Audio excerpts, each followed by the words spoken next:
नमस्कार दोस्तों, कैसे हैं आप सभी? कल हमने टेंस की क्लास फर्स्ट क्लास ली थी, जिसमें बेसिक टेंस के बारे में बताया गया था और थोड़ा-सा हमने प्रेजेंट इंडेफिनिट टेंस की स्टार्टिंग भी की थी, जिसमें अफर्मेटिव सेंटेंस, इंटेरोगेटिव सेंटेंस और नेगेटिव सेंटेंस पढ़ा था। आज हम आगे बढ़ते हैं विदाउट टाइम वेस्ट करते हुए, क्योंकि मैं ज़्यादा टाइम आपका वेस्ट करना नहीं चाहता कुछ इधर-उधर की बातें करते हुए। आप लोग भी इस चैनल पे डायरेक्ट आए हैं, तो कुछ पढ़ने के लिए आए होंगे, एंटरटेनमेंट के लिए तो आए नहीं होंगे। तो हम सिर्फ पढ़ाई की बात करते हैं। तो क्लास स्टार्ट करते हैं। अभी जो हमारा कल हमने 3 मैंने बताया अभी 3 टॉपिक हमने क्लियर किए थे, अफर्मेटिव, इंटेरोगेटिव और नेगेटिव सेंटेंस। आज हम कुछ कंसेप्ट देख लेते हैं। कंसेप्ट क्या है कि इसके जो प्रेजेंट इंडेफिनिट टेंस है, उसके अंदर क्या होती है? हिडन सेंस होती है। आपको मैं अभी समझा रहा हूँ, आप राइटिंग के ऊपर ज़्यादा मत जाना, मैं बता रहा हूँ आपको। जो इसके नोट्स हैं, हैंड रिटन नोट्स बिल्कुल साफ-साफ आपको मेरे टेलीग्राम के ऊपर मिल जाएँगे, वहाँ पे आप विज़िट करके देख सकते हैं। और जब मिलेंगे आपको नोट्स, एक बार आप यहाँ पे पढ़ लोगे, उसके बाद नोट्स को देखोगे, तो आपको बिल्कुल आपका जो टेंस कंसेप्ट है टेंस का, वो बिल्कुल क्लियर हो जाएगा। कभी दोबारा आपको पढ़ने की रिक्वायरमेंट भी नहीं होगी। तो हम यहाँ पे बिल्कुल ईज़िली और अपने एक स्टूडेंट की तरीके से पढ़ेंगे कि जो-जो स्टूडेंट गलती करता है वो गलती भी करेंगे और उसको सुधारेंगे भी कि उसको किस प्रकार से ठीक करना था। इसीलिए ये चैनल मैंने बिल्कुल न्यू बनाया है, आप देख रहे होंगे अभी सब्सक्राइबर मानते हैं कम हैं, लेकिन हम अच्छा पढ़ाएँगे आपके साथ रह के, तो ऑटोमेटिक हमारे सब्सक्राइबर वगैरह इंक्रीज़ हो जाएँगे। हालाँकि मैं अपने फ्रेंड्स वगैरह को ज़्यादा शेयर करता, तो तुरंत सब्सक्राइबर काफ़ी हो जाते इंक्रीज़। मैंने बताया था आपको कि एक चैनल और भी बना रखा मैंने, विकास यादव टेक कंप्यूटर क्लासेस करके, तो उसमें भी मेरे 350-400 हो गए थे केवल 7 से 8 दिन के अंदर ही। लेकिन अभी जो मैं खुद ये अभी हम किसके लिए पढ़ रहे हैं, एक तो मोस्टली हमारी एमएससी की जो क्लास चलेंगी डेटा साइंस की जो क्लास चलेंगी उसके अंदर ये 10th टॉपिक है। उसके अंदर हम क्या हमारी कम्युनिकेशन सॉफ्ट स्किल को इम्प्रूव करने के लिए 10th की जो भूमिका है वो काफ़ी महत्व रखती है। और ये अच्छी बात है कि जो हमारी एमएससी के तो अंदर है ही है, उसके अलावा जो आप 10th पढ़ोगे वो आपकी हमेशा यूज़ आएँगे। हर कोई भी आपका मान लो कि गवर्नमेंट एग्ज़ाम हुआ या फिर कोई प्राइवेट जॉब हुई, उसके लिए भी हर जगह किसी के साथ आप बातचीत करते हो, आपकी कम्युनिकेशन स्किल कैसी है, उसको इम्प्रूव करने के लिए टेंस सबसे ज़्यादा रिक्वायरमेंट होते हैं, सबसे ज़्यादा अहमियत रखते हैं। ठीक है, तो टाइम वेस्ट नहीं करते हुए अपनी क्लास स्टार्ट करते हैं। आप इतने समझदार हैं, यहाँ पे पढ़ने के लिए आए हैं, तो आपको पता भी है। अभी हिडन सेंस कैसी होती हैं कि मान लो किसी की हैबिट हुई, रिपीटेड कोई एक्शन हुआ,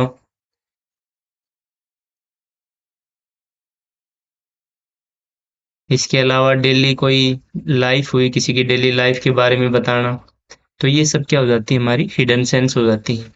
एग्जाम्पल के साथ में मैं बता देता हूँ आपको। जैसे कोई बोले कि I wake up early in the morning, मैं सुबह जल्दी उठता हूँ। I wake up early in the morning. यहाँ पे हम प्रेजेंट इंडेफिनिट टेंस की बात कर रहे हैं, ठीक। I wake up early in the morning, तो ये क्या बता रहा है? हैबिट बता रहा है कि वह सुबह जल्दी उठता है। Concept clear. आगे एक एग्जांपल और दे देता हूँ। I take tea in the morning. किसी ने आपके घर पे कोई गेस्ट आया, उसने बताया I take tea in the morning, वो बता रहा है बातों में, लेकिन आप समझ नहीं रहे हो उसको, फिर भी आप सुबह चाय नहीं देते। वो बोल रहा है कि I take tea in the morning, वो सुबह चाय लेता है, तो वो अपनी आदत बता रहा है। तो आपको समझ जाना है कि वो बोल रहा है कि उसको सुबह चाय चाहिए। तो अपने गेस्ट को इस तरीके से नाराज भी नहीं करना है, ये चीज़ समझने की है। आगे एक कोई पास्ट हिस्ट्री होती है, मान लो किसी की, जैसे कोई बोलता है कि मेरी तो भाई पास्ट हिस्ट्री है, तो उसको क्या बोलना है कि भाई हिस्ट्री तो हमेशा पास्ट ही होती है, तेरी कौन सी पास्ट हिस्ट्री अलग से पढ़ के आया है। तो कभी भी जब हिस्ट्री वर्ड आता है तो उसके साथ पास्ट का यूज नहीं होता है। कोई सेंटेंस हो वहां पे भी देखना है, कोई आपके सामने बोले कि मेरी ये तो यार पास्ट हिस्ट्री बड़ी अच्छी थी, बड़ी खराब थी, जैसी भी थी, उनको भाई तेरी कौन सी हिस्ट्री थी। हिस्ट्री के साथ में कभी पास्ट वर्ड का यूज होता है नहीं, हिस्ट्री अपने आप में ही पास्ट को दिखाती है कि पास्ट को ऑटोमेटिक ये सो आउट करती है, तो इसके साथ पास्ट वर्ड का यूज करना बिल्कुल गलत है, क्योंकि पास्ट जो इसके यदि आगे लगता है तो इसको सुपरफ्लस बना देता है, इसको बात को बढ़ा चढ़ाकर, तो इसका यहाँ पे कोई यूज नहीं है। आगे है हमारा एडवर्ब ऑफ फ्रीक्वेंसी के बारे में बता देते हैं। एडवर्ब ऑफ फ्रीक्वेंसी, और मैं इसमें कोशिश करूंगा कि हमारे जो टेंस है उसके साथ साथ में वर्ब को भी हम लेके चले, जो वर्ब हमारे मेन आती हैं, तो हम यहाँ पे वर्ब को भी साथ में लेंगे। तो एडवर्ब ऑफ फ्रीक्वेंसी के अंदर इसमें क्या बताएंगे, एक्शन कब कब होता है, एक्शन कब कब होता है, ये सब आपको बताना है एडवर्ब ऑफ फ्रीक्वेंसी के अंदर। तो एडवर्ब हमारी क्या होती है, एडवर्ब जब वर्ब के अंदर एक्स्ट्रा कोई इंफॉर्मेशन डाली जाए, एक्स्ट्रा इंफॉर्मेशन डाल ली जाए तो उसको क्या बोलते हैं, एडवर्ब बोलते हैं। ठीक है, यहाँ पे क्या है कि ये भी रूटीन डेली लाइफ के बारे में बताता है, लाइफस्टाइल के बारे में बताता है, हैबिट के बारे में बताता है। मैं कुछ एग्जांपल दे देता हूँ, कुछ जो रूटीन वर्ड या जो लाइफस्टाइल के बारे में बताते हैं, डेली लाइफ के बारे में, उनके कुछ हम यहाँ पे एग्जांपल भी देख लेते हैं। तो कुछ मैं वर्ड यहाँ पे लिख देता हूँ, जैसे हो गया हमारा ऑलवेज। तो जो ये वर्ड आपको दिखेंगे तो हमारी प्रेजेंट इंडेफिनिट टेंस में यूज होते हैं। इनको आपको याद करने की ज़रूरत नहीं है कि आप इनको याद करने ही बैठ जाओगे, तो याद करना कोई नहीं है। जब हम सेंटेंस लिखेंगे तो उसमें सेंटेंस में अपनी समझ के हिसाब से पढ़ेंगे कि ये किस प्रकार से यूज हो रहे हैं, तो आपको याद करने की कोई ज़रूरत नहीं है। मैं आपको ये लिखवा देता हूँ, कभी आप बोलोगे कि ये लिखवाए नहीं। बेयरली हो गया, स्कैर्सली हो गया, रेयरली हो गया। अभी आप बोलोगे कि सर ऑलवेज का हमेशा हो गया, नेवर कभी नहीं, और जितने ये seldom, hardly, barely, scarcely, rarely, इन सब का क्या यूज, इनका क्या हिंदी मीनिंग होता है, न के बराबर होता है इन सभी का, न के बराबर। तो मैं साथ के साथ आपको हिंदी बता देता हूँ। इसके अलावा हो गया हमारा समटाइम, या फिर ऑफन भी यहाँ पे बोल सकते हैं, जिसका प्रयोग, इसका हिंदी मीनिंग क्या होगा, कभी कभी या प्राय। इसके अलावा और भी वर्ड होते हैं, जैसे once in a month, daily life, daily life के बारे में बताता है, every day, every week, every year. तो इस प्रकार से जो वर्ड आपको दिखेंगे तो आपको समझ जाना है कि ये हैबिट के बारे में बता रहे हैं, किसी की लाइफस्टाइल के बारे में बता रहे हैं, रूटीन काम के लिए बता रहे हैं। तो इतना आपके अंदर समझ होनी चाहिए। प्रेजेंट इंडेफिनिट टेंस के अंदर हम इनका प्रयोग करेंगे। तो मैं एक एग्जांपल के साथ में बता देता हूँ। तो यहाँ से लिखते हैं, I always help my best friend, help my best friend. तो यहाँ पे क्या हो गया, ऑलवेज मैंने बताया था डेली रूटीन डे के बारे में बताता है, तो ये हमारा प्रेजेंट इंडेफिनिट टेंस के अंदर आई हमारा जो प्लूरल हम इसको लेते हैं, और हेल्प भी हमारा जब इसके साथ एस लग जाएगा तो ये क्या बन जाएगी, सिंगुलर वर्ब, लेकिन यहाँ पे प्लूरल वर्ब है, तो ये हमारा सेंटेंस है बिल्कुल ओके। इसके अलावा यदि आप लिखते हो यहाँ पे, आई एम ऑलवेज हेल्पिंग, यहाँ पे आपने मान लो कि मैं दूसरा पेन यूज करके बताता हूँ, यहाँ पे आपने लिख दिया आई एम ऑलवेज हेल्पिंग। तो ये आप देखिए कि जब ऑलवेज का आप प्रयोग करते हैं तो ऑलवेज का मतलब क्या होता है कि हमेशा। हमेशा का मतलब कि पास्ट में भी, प्रेजेंट में भी, और फ्यूचर में भी। लेकिन जहाँ पे ये helping, I am always helping बता रहा था, ये तो कंटिन्यूस प्रोसेस बता रहा है ना, तो ऑलवेज का प्रयोग फिर यहाँ पे हेल्पिंग के साथ नहीं आ सकता है। ये चीज याद रखना है, क्योंकि ऑलवेज हो गया कि हमेशा रूटीन लाइफ बताता है, डेली लाइफ। तो हेल्पिंग तो केवल कंटिन्यूस प्रोसेस में हेल्प करेगा अपने दोस्त की, बाद में नहीं करेगा या पहले नहीं करता था। तो यहाँ पे ये एरर आपके सामने एग्जाम के अंदर देखने को मिल सकता है कि यहाँ पे सेंटेंस में है, मिसमैच करता है। इसके अलावा मैं एक और एग्जांपल आपको दे देता हूँ यहाँ से। ही गोज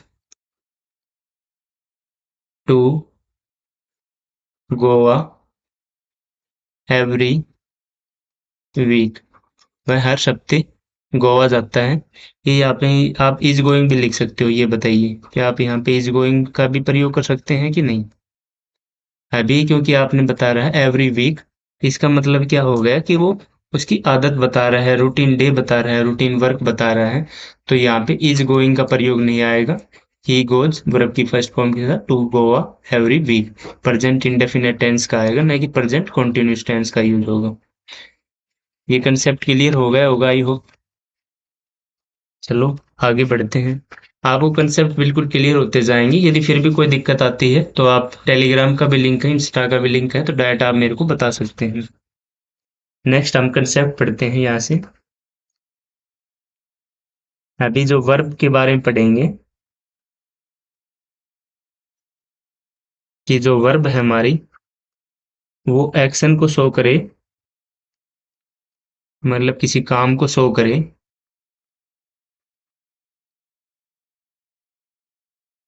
तो वहां पर कंटिन्यूस फॉर्म आ सकती है।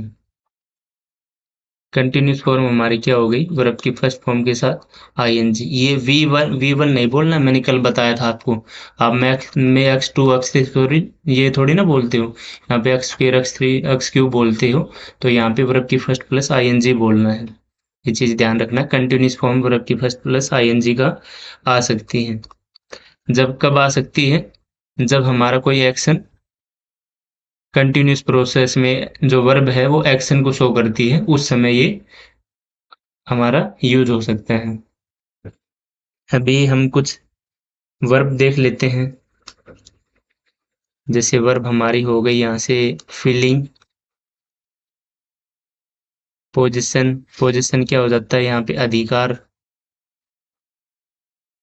हैपनिंग। तो इस प्रकार की वर्ब हो जाती है। एक मान लो कि, चलो एक आपको वर्ब के से बताता हूँ मैं। कि मान लो एक हमारी वर्ब है जैसे नो। वर्ब टॉपिक भी हमें साथ के साथ रखना ना, क्योंकि वर्ब का भी इसमें प्रयोग होगा। तो नो का मैं कुछ एग्जांपल दे देता हूँ आपको। मैंने बोला कि I know your best friend. मैं आपके जो परम मित्र है उसको जानता हूँ। ये आप यहाँ पे ही लिख सकते हो क्या? I am knowing. बताइए। I know your best friend होगा या आई एम नोइंग? तो ये आप ये थोड़ी ना बोलो किसी को आई एम नोइंग, मैं आपके बेस्ट फ्रेंड को जान रहा हूँ। जैसे कि कल मैंने बताया था है कि मैं आपका वो पिताजी बन रहा हूँ, बन कुछ बन गया हूँ। उस प्रकार से जो एग्जाम्पल दिए थे, समझ में भी आप क्या होगा। तो यहाँ पे भी आप आई एम नोइंग अगर लिखते हो कि मैं आपके दोस्त को जान रहा हूँ, भाई ये क्या सेंटेंस का कोई मतलब थोड़ी ना होता है। तो सेंटेंस को रीड करना है कि वो क्या अपनी वैल्यू दे रहा है, किस प्रकार से वो ठीक लग रहा है कि नहीं। पढ़ के देखना उसको और उसी प्रकार से उसमें हमें वर्ब को यूज करना है। यहाँ तक समझ में आ गया होगा। इसके अलावा हम कोई एक हैव जो हमारी वर्ब है वो भी काफी यूज होती है। आपने देखा होगा। हैव हो गई, इसको कभी हैविंग के साथ यूज होती है। तो इसको देख लेते हैं। जो हैव है हमारी, ये पोजीशन दिखाती है। जो अभी हम ऊपर बात कर रहे थे ना कि पोजीशन दिखाती हैं, फीलिंग दिखाती हैं, जो वर्ब हैपनिंग घटना दिखाती हैं। उन्हीं वर्ब के बारे में हम बात कर रहे हैं कि वो वर्ब कौन कौन सी हैं। एक हमारी नो वर्ब हो गई जिसमें जानना किसी को। एक हमारी ये हैव वर्ब हो गई, इसमें क्या है? अधिकार दिखाना। एक हैव का जो प्रयोग होता है, यहाँ पे क्या प्रयोग हम यूज करेंगे? अधिकार। ठीक है, तो एग्जाम्पल दे देता हूँ मैं। जैसे I have a new car. मतलब मेरे पास मेरी एक न्यू कार है। ये क्या हो गया? अधिकार हो गया। क्या आप यहाँ पे लिख सकते हो कि I am having a new car? अब बताइए, दोनों सेंटेंस आप पढ़िए और फिर बताइए कि मेरे पास एक न्यू कार है। हैविंग यहाँ पे क्या सेंटेंस दे रहा है, क्या यूज दे रहा है? आपके ऊपर ये मैं छोड़ता हूँ क्वेश्चन, कमेंट बॉक्स में बताना।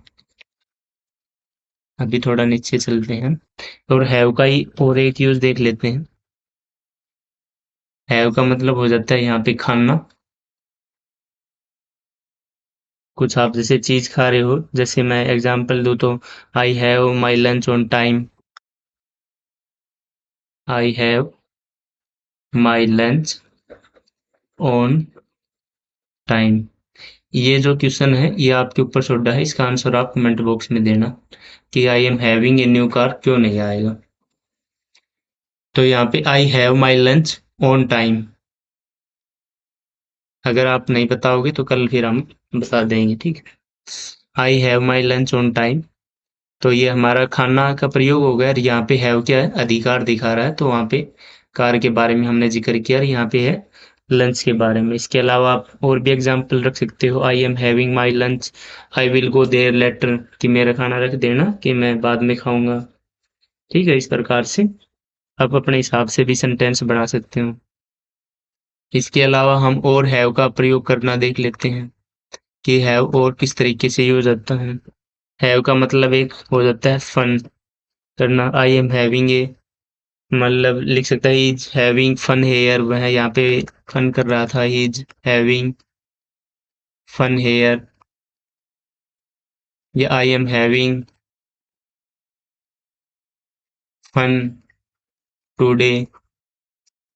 ठीक है, ये सब इस प्रकार से आप हैव का यूज कर सकते हो। तो इसके अलावा एक नोट करके लिखना है। यहाँ पे मैं एग्जाम्पल लिखता हूँ, आई एम हैविंग ए बेबी। इसका क्या मतलब हुआ, आपने जैसे यहाँ पे देख दिया था आई am having a new car, तो यहाँ पे क्या हो गया, अधिकार दिखा रहा था। तो यहाँ पे क्या लगता है इसका हिंदी क्या बनेगा, आई एम हैविंग ए बेबी।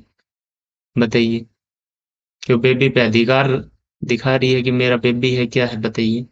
या यहाँ पे खाने का दिखा रही है कि वह बेबी को खाएगी, इस प्रकार से। तो जब भी ऐसा कोई यूज होता है तो ये प्रेग्नेंट लेडी के लिए यूज होता है, आई एम हैविंग ए बेबी, मतलब ये प्रेग्नेंट लेडी के लिए यूज होता है। ये चीजें ध्यान रखना है, सेंटेंस में डेली लाइफ में ये यूज होने वाले वर्ड है हमारे पास। इसके अलावा एक वर्ब है सी। सी का मतलब क्या हो जाता है, देखना। अब इसका प्रयोग भी डिफरेंट डिफरेंट, आप किसी चीज को देख रहे हो, वो आपका ये डिपेंड नहीं करता कि आप, जैसे मैंने बोल दिया I see the boy who is playing there, I see the boy who is playing, hockey लिख देता हूँ यहाँ पे, जो वहां पे हॉकी खेल रहा है, कि मैं उस लड़के को देख रहा हूँ जो हॉकी खेल रहा है। तो क्या वो सिर्फ उस लड़के को देख रहा है या पूरे ग्राउंड को देख रहा है, ये बताइए। आप देखने की क्या होता है कि देखना भगवान ने दिया है, तो आपको ये नहीं कि आप पहले 50 मीटर देखो फिर 100 मीटर देखो। देखना एक अलग तरीके से प्रयोग होता है। तो आप पूरा ग्राउंड को देख रहे हो, सभी बच्चों को देख रहे हो, या सिर्फ एक ही दिख रहा है बाकी आपको कुछ नहीं दिख रहा है, ऐसा तो कुछ होता नहीं है। आप मान लो अंधेरे में भी एक देखना होता है, आप बोलोगे सर मेरे को तो दिखता ही नहीं है। आप हर चीज देखते हो अंधेरे में, मान लो कि व्हाइट कुछ हुआ बिल्कुल, तो आपको दिखेगा। अंधेरे में वो चीज नहीं दिखती जो अपने अंदर पूरा एब्जॉर्ब कर लेती है अंधेरे को, तो वो चीज हमें दिखाई नहीं देती। जो रिफ्लेक्ट करती है, व्हाइट चीज हो गई तो रिफ्लेक्ट करेगी तो वो हमें दिख जाएगी। ठीक है, तो ये जो हमारी सी है, इसको कोई कंटिन्यूस प्रोसेस की जरूरत नहीं होती कि इसको, कि कंटिन्यूस प्रोसेस की जरूरत या रिक्वायरमेंट नहीं होती है इसको। I see the boy who is playing hockey, मतलब मैं उस बच्चे को या उस लड़के को देख रहा हूँ। देख रहा हूँ क्या भाई, देखता ही है तू, देख रहा है उसको, मैं कुछ भी देखूंगा। तो यहाँ पे क्या बता रही है, कंटिन्यूस प्रोसेस की जो सी का वर्ब होता है यहाँ पे देखना, उसमें कंटिन्यूस प्रोसेस का यूज नहीं होता। इसके अलावा अगर आप मिलना में इसी सी का प्रयोग आप करते हो मिलने के लिए किसी से, मान लो मैं एग्जांपल दूं, I am seeing my friend today. I am seeing my friend today. तो यहाँ पे आपका सीइंग का प्रयोग हो सकता है क्योंकि आप अपने दोस्त से मिल रहे हो, ये कंटिन्यूस प्रोसेस, मतलब अभी आप जैसे उनके साथ मिल रहे हो। और ये होती है हमारी देखने की, आप देखते हर चीज, आँख खुली सब कुछ दिख रहा है, आप अंधेरे में भी गए दिख रहे हैं, तो वहां पे कंटिन्यूस प्रोसेस की यहाँ पे शो आउट नहीं करता है कि कंटिन्यूस प्रोसेस के लिए। यहाँ पे कंटिन्यूस का यूज भी हो जाएगा, और कंटिन्यूस सेंटेंस ही बना रहा है, प्रेजेंट कंटिन्यूस, ये हमारा प्रेजेंट हेल्प, ये वर्ब हो गई। जो मैंने बताया था इज एम आर का प्रयोग प्लस वर्ब की फर्स्ट प्लस आईएनजी का प्रयोग किसके लिए होगा? प्रेजेंट कंटिन्यूअस टेंस के लिए यूज होगा। ठीक है। इसके अलावा एक और सी का प्रयोग होता है कि ऑब्जर्व करने के लिए। अब यहाँ सी किस प्रकार से यूज होता है? ऑब्जर्व, या हम यहाँ पे लिख सकते हैं प्रेडिक्ट के लिए, किसी के भविष्य के लिए, तब भी वहाँ पे सीइंग का प्रयोग हो सकता है। कंटिन्यूस फॉर्म में हम दिखा सकते हैं यहाँ पे, हम किसी को बोल सकते हैं I am seeing you at my place, कि मैं आपको अपने स्थान पे देख रहा हूँ। मान लो आपकी कंपनी में कोई अच्छा काम कर रहा है, आज वो फिलहाल वर्कर है, लेकिन वो मेहनत से कल वहाँ का मैनेजर भी बन जाएगा, वहाँ का नहीं किसी और कंपनी का बन जाएगा। तो उसके लिए हम ये सेंटेंस यूज करते हैं, I am seeing you at my place. यहाँ तक समझ गए होगे आप, आई होप। अभी थोड़ा इसको स्क्रीन को ऊपर कर देते हैं। अभी कुछ हम सेंटेंस और ले लेते हैं। एक हमारा एक वर्ब ले लेते हैं यहाँ से, लव। इसके एग्जाम्पल देता हूँ मैं, जैसे आई लव माई फैमिली। तो यहाँ पे क्या लिख सकते हो आप? क्या ये लिख सकते हो, आई हम लविंग माई फैमिली? ये बताइए कि मैं अपनी फैमिली से प्यार कर रहा हूँ। प्यार कर रहा हूँ क्या मतलब? तो कि तो पहले नहीं करता था। तो इस प्रकार के नॉनसेंस वर्ड बन जाते हैं। जब अगर ऐसा आपको सेंटेंस में दिखाई दे तो उन पे कैंसिल आउट करना है। आई लव माई फैमिली, मैं अपनी फैमिली से प्यार करता हूँ, करता था, करता रहूंगा, इसमें कोई शक नहीं। तो ये नहीं है कि मैं करता था पहले, अभी नहीं करता हूँ। आई एम लविंग, अभी मैं कर रहा हूँ। तो इस प्रकार की सेंटेंस देखना है कि वर्ब किस तरीके से यूज हो रही है हमारे सेंटेंस में, और वहां पे आप एरर सो आउट कर सकते हो। इसके अलावा आप खाने के लिए भी यूज कर सकते हो। जैसे मैं कोई एग्जांपल दूं आपको, वहील वाहिल ईटिंग ही सेड, जब वह खाना खा रहा था, that he was that he was loving it, तो वो उस खाने को पसंद कर रहा था। वाइल ईटिंग, ये हमारा क्या हो गया? कंटिन्यूस प्रोसेस में हो गया, जब वह खाना खा रहा था। तब यहाँ पे लविंग का हमने प्रयोग करके दिखाया, क्योंकि ये यहाँ पे कंटिन्यूस प्रोसेस है, खाना खा रहा है उसी समय की प्रोसेस है। तो यहाँ पे हमने लविंग का प्रयोग किया है। इसके अलावा एक वर्ब होती है हमारे पास, स्मेल। थोड़ा स्क्रीन को ऊपर कर देते हैं। यहाँ से मैं लिख देता हूँ स्मेल वर्ब। स्मेल का मतलब क्या होता है? सूंघने के लिए यूज होता है, जैसे रोज स्मेल, या फिर बोलोगे आप आर स्मेलिंग स्वीट। अभी इसमें बताइए आप क्या बोलोगे? रोज स्मेल स्वीट या आर स्मेलिंग स्वीट? तो रोज है भाई, वो स्मेल स्वीट ही देता है। आर स्मेलिंग मतलब अभी दे रहा, बाद में नहीं देगा। रोज की बता रहा है, जब भी आप कभी रोज परचेज करके लेके आओगे तो हमेशा स्मेल स्वीट रहेगी। इसके अलावा मैं स्मेलिंग का और उसके प्रकार से भी वर्ड भी बता देता हूँ।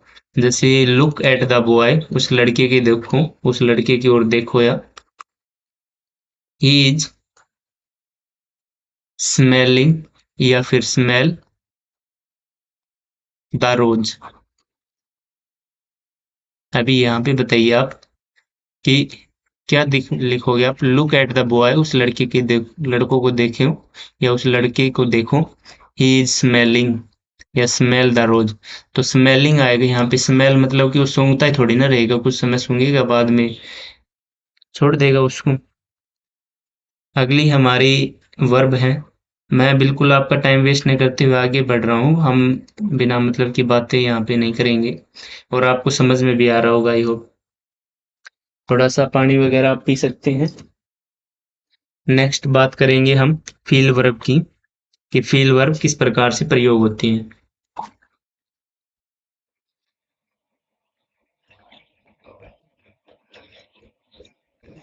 तो फील वर्ब के लिए मैं एग्जांपल दे देता हूँ आपको। वी फील, हमने महसूस किया, या आर फीलिंग, महसूस कर रहे हैं। बैड, बुरा। वहन, जब। समटाइम टॉक्स, कुछ समय कोई मान लो आपके बारे में बात करता है, टॉक टू अस रूडली, मतलब गंदे तरीके से, एक रूडली बिहेवियर से, तो इसमें आप क्या लिखोगे यहाँ पे बताइए। We feel we feel bad when, ये आप हमें बताइए, we feel bad when some time talk to us rudely, या वी आर फीलिंग, बताइए अभी इसमें आप क्या लिखोगे। तो जब कोई आपके साथ गलत तरीके से बात करता है उसी समय तो आपको बैड फील होता है ना, तो फिलहाल तो कोई कर नहीं रहा है, तो आर फीलिंग का क्योंकि ये कंटिन्यूस फॉर्म में दिखाती है, तो अभी तो आपके साथ कोई ऐसी बात कर नहीं रहा है, तो यहाँ पे ये क्रॉस आउट हो जाएगा। समझ गए हो? ओके। और ये हमारा जो रूडली है वो उसके नेचर को दिखाता है, कोई बुरा है ना उस प्रकार से। और भी मैं एग्जांपल देता हूँ, जैसे आई एम फीलिंग, या फील कोल्ड राइट नाउ। अब इसमें बताइए आप क्या यूज करोगे। I am feel cold right now, या I am feeling cold right now. तो फिलहाल आप बता रहे हो राइट नाउ, इसी समय, तो इसी समय कर रहे हो तो कंटिन्यूस प्रोसेस होगी, फील थोड़ी ना होगी। यहाँ तो फील को हम क्रॉस करेंगे हमारे सेंटेंस में, फीलिंग राइट करके, और अपना एक नंबर और पकड़ लेंगे यहाँ से। इसके अलावा कोई एक एग्जांपल और दे देता हूँ आपको, जैसे कि please switch off the light.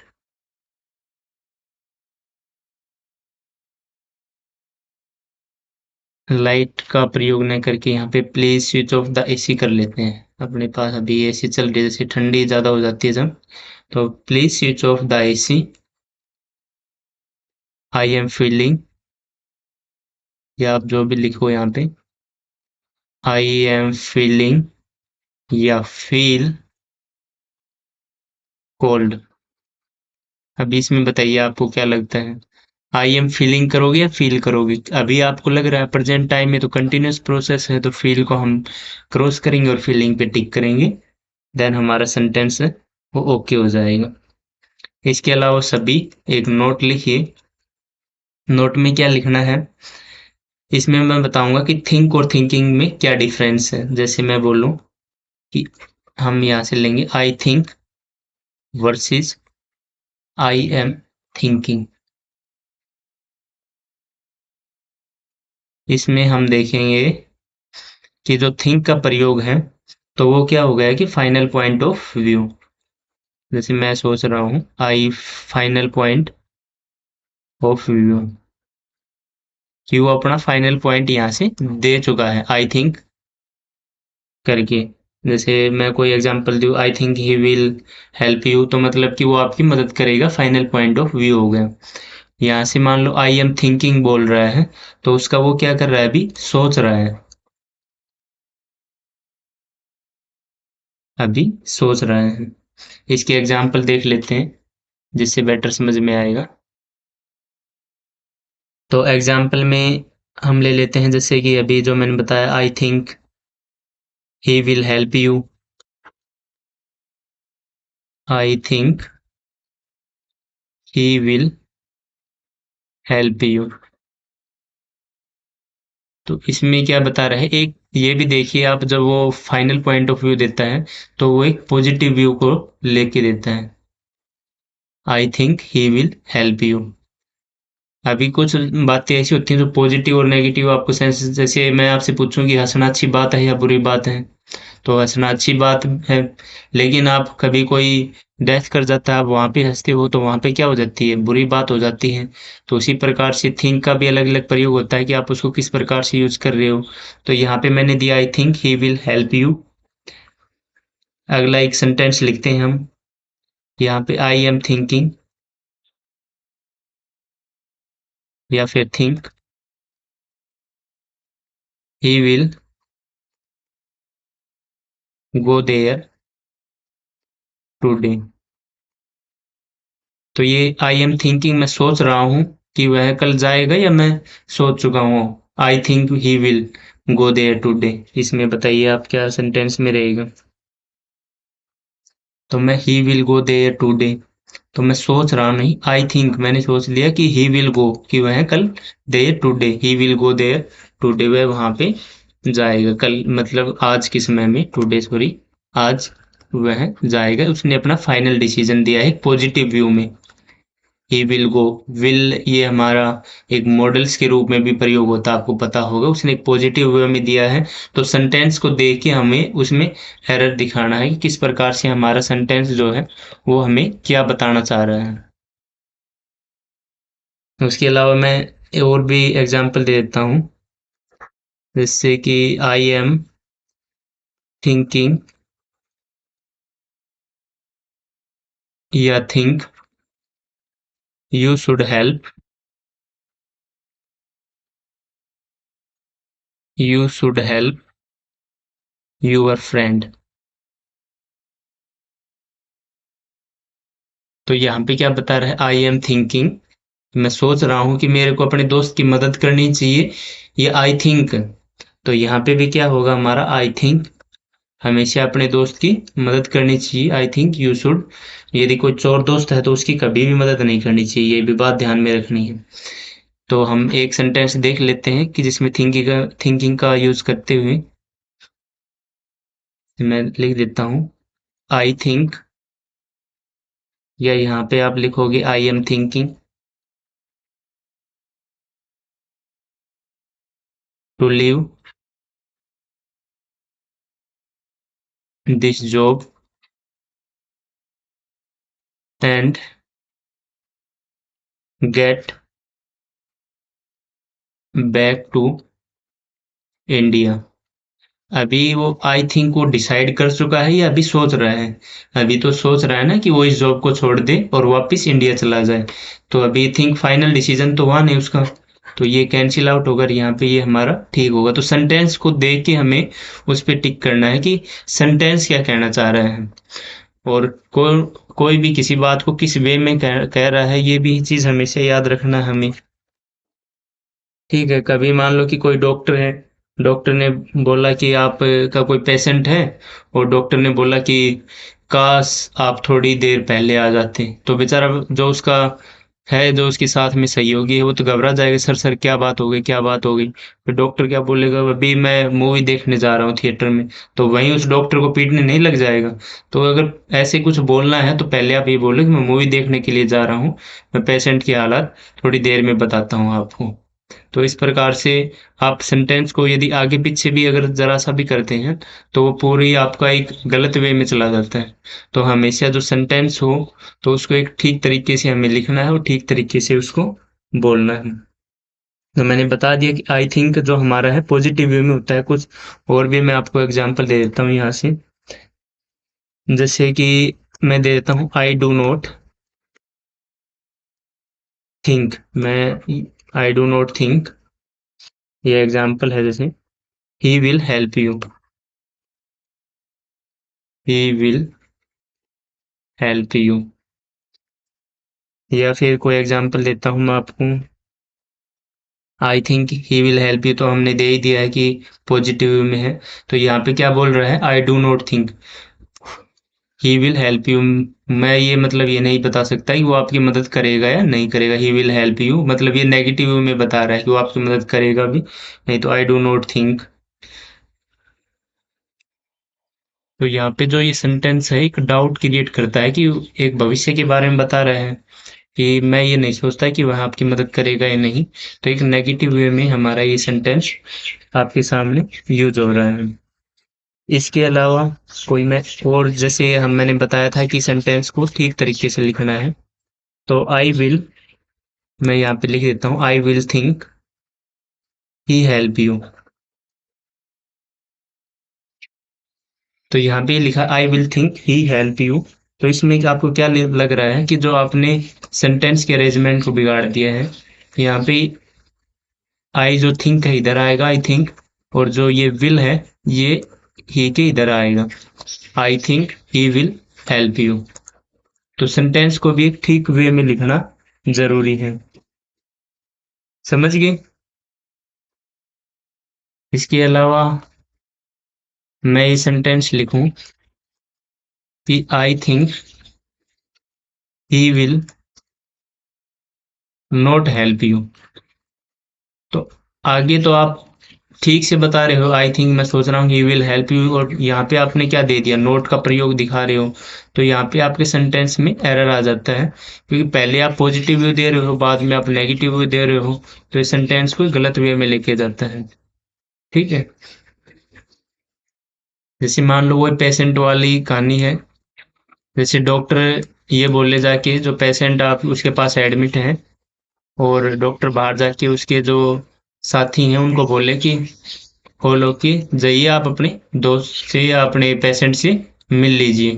तो और वो क्या बोलेगा, जाइए और उनसे मिल लीजिए, वो मर चुके हैं या वो डेथ कर चुके हैं। तो पहले तो बोलेगा कि वो लोग कि आप जाके उनसे मिल लीजिए, पॉजिटिव वे में बता रहा है, बाद में वो नेगेटिव वे में। तो वहां पे क्या हो जाता है, गलत वे हो जाता है, गलत तरीके से बताने के लिए। तो आपको जो सेंटेंस है वो अपना ठीक से यूज करना है। इसके अलावा थोड़ा सा हम और पढ़ लेते हैं, फिर उसके बाद हमारा प्रेजेंट कंटिन्यूस टेंस की हम स्टार्टिंग करेंगे। वो कल कर लेंगे, कोई दिक्कत नहीं है। तो मैं नेक्स्ट कंसेप्ट है हमारा conclusion. Conclusion present indefinite tense के अंदर।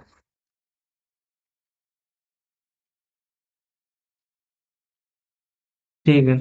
तो कंक्लूजन क्या हमने निकाला यहाँ से कि प्रेजेंट इंडेफिनिट टेंस में, मैं फिर से यहाँ पे लिख रहा हूँ, इसमें हम एक दो चीज और भी इनबिल्ट कर देंगे, इसके अंदर इंक्लूड करेंगे।